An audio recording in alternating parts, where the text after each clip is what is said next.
ভাই আসসালামু আলাইকুম। ওয়ালাইকুম আসসালাম ওয়া রাহমাতুল্লাহি ওয়া বারাকাতুহু। আপনাদের এখানে দেখছি অনেক পুরাতন আমলের একটি ল্যাম্পপোস্ট। আসলে এই ল্যাম্পপোস্টটার ইতিহাসটা যদি আমাদেরকে বলতেন। জি, আসলে ঊনবিংশ শতাব্দীর দিকে আমরা এই ল্যাম্পপোস্ট দেখেছি। আমরা এবং আমাদের পূর্ববর্তী যারা ছিল, বিশেষ করে আমাদের বাসাতে এই ল্যাম্পপোস্ট অর্থাৎ আঞ্চলিক ভাষা যেটাকে আমরা টেমি বলে থাকি, এটা রয়েছে। এটা প্রায় অর্ধশত বছর এর বয়স। যখন আমার দাদা দাদি বেঁচে ছিলেন, দাদির মুখ থেকেই শোনা আর কি, এই ল্যাম্পপোস্টটার বয়স হচ্ছে আমার ছোটো চাচা যে মুশিউর রহমান আছে, ওনার জন্মর লগ্ন থেকে আর কি ওই সময় এই ল্যাম্পপোস্টটা তৈরি করা হয়েছিল। বয়স কেমন হতে পারে ল্যাম্পপোস্টটার? এই প্রায় অর্ধশত বছর অর্থাৎ 50 বছর প্রায়। এই ল্যাম্পপোস্টটা আসলে এখন সচরাচর দেখা যায় না, কিন্তু আমাদের বাসাতে এটা রাখছি কারণ পরবর্তী প্রজন্ম যেন জানতে পারে যে আমাদের পূর্ববর্তীরা কেমনভাবে তাদের পড়ালেখা করছিল, কিসের মাধ্যমে তারা আলোর যে অভাবটা ঘুচিয়েছিল, সেটা পরবর্তী প্রজন্মকে জানানোর জন্য আমরা এটা স্মৃতিস্বরূপ রেখে দিয়েছি। এই ল্যাম্পপোস্টের আলোকে আপনি পড়াশোনা করেছেন?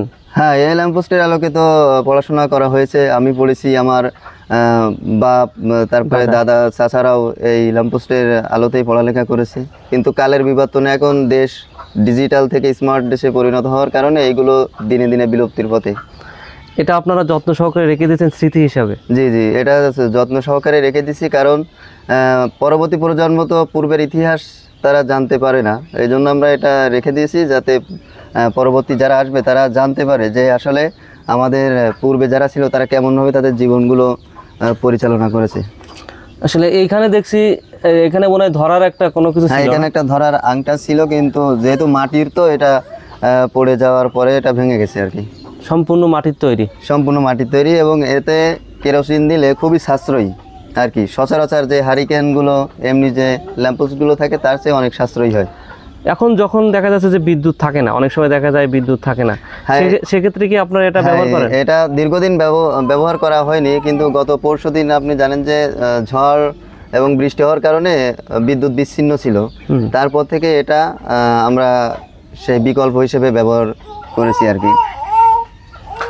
ঠিক আছে ভাইজান, আপনাদেরকে অসংখ্য ধন্যবাদ যে আপনাদের বাড়িতে 50 বছরের একটা 50 বছর বা 45 বছর এরকমই হয়, এরকমই 45 থেকে 50 বছর একটা ল্যাম্প, অর্থাৎ আমার যে ছোট চাচা আছে ওর বয়সী এই ল্যাম্পপোস্টটা, একটা ল্যাম্প, অর্থাৎ আমাদের আঞ্চলিক ভাষায় বলা হয় টেমি। আপনাদের বাসায় রয়েছে, আসলে দেখেও খুব ভালো লাগলো যে স্মৃতি হিসাবে এত পুরনো একটা জিনিস। আসলে সচরাচর এগুলো এখন কোনো বাড়িতে দেখা যায় না। দেখা যায় টেমি, কিন্তু মাটির টেমি আসলে পাওয়া যায় না, খুব কম দেখা যায়, খুব কম দেখা যায়। এই জন্য এটা স্মৃতিস্বরূপ রেখে দেওয়া আর কি। তো ঠিক আছে ভাইজান, ভালো থাকবেন, সুস্থ থাকবেন। আমরাও দেখে খুব ভালো লাগলো আমাদের, যেহেতু আমাদের বাংলাদেশ ডিজিটাল টিভির মাধ্যমে আমার অনেক দর্শকরা এটা দেখতে পাবে। তো সবাইকে অসংখ্য ধন্যবাদ। প্রিয় দর্শক, আপনারা যারা আজকের এই প্রথম এই ল্যাম্পপোস্টটা দেখছেন, অনেকে কিন্তু ল্যাম্পপোস্ট দেখে নাই, অনেকে আছে এখন প্রথম যারা দেখছেন, তারা অবশ্যই একটু কমেন্টে জানাবেন আজকের এই ভিডিওটা দেখে আপনাদের কেমন লেগেছে। সবাইকে ধন্যবাদ। মাসুদ ভাই, আপনাকেও ধন্যবাদ। আসসালামু আলাইকুম। ওয়ালাইকুম আসসালাম ওয়া রাহমাতুল্লাহ।